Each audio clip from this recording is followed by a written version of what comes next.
With Dorian continuing to track north, we want to hear more about the damage that the storm left behind in South Carolina. We've been talking about that for 2 days. On the phone with us tonight, the mayor of Myrtle Beach, Brenda Bethune. Mayor, tell us about your trees, tell us about your power lines, your streets, and because we have to ask this, has anyone there done anything stupid or have people heeded the warnings?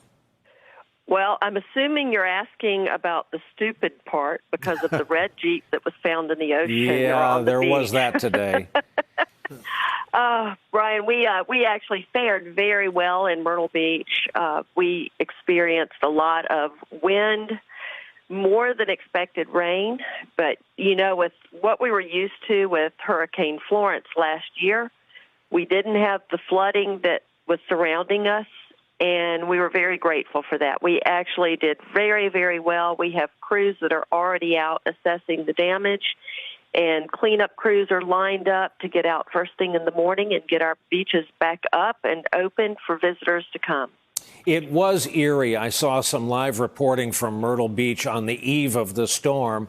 People who don't know Myrtle Beach, it's a place where you can have just about the most fun on the East Coast. And however, this week after the Labor Day weekend, it was absolutely empty. And I'm imagining you're proud of the fact that you did heed the warnings and you got people out of harm's way, especially these tornadoes we're looking at.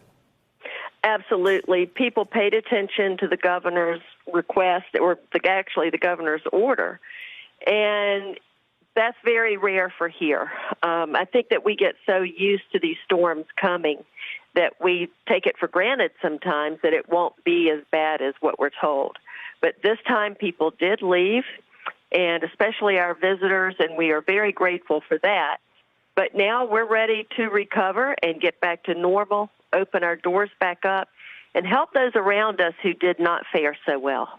Okay, you mentioned the Jeep. I wasn't going to say anything, but it was one of the images we watched on cable news this morning into this afternoon. What have you been able to find out about how it is a perfectly good vehicle ended up on a stretch of your beach? That someone got a whim to drive on the beach, check it out before the storm, and they ended up driving in an area that had been washed out and got stuck. And that is exactly why we don't allow vehicles on the beach.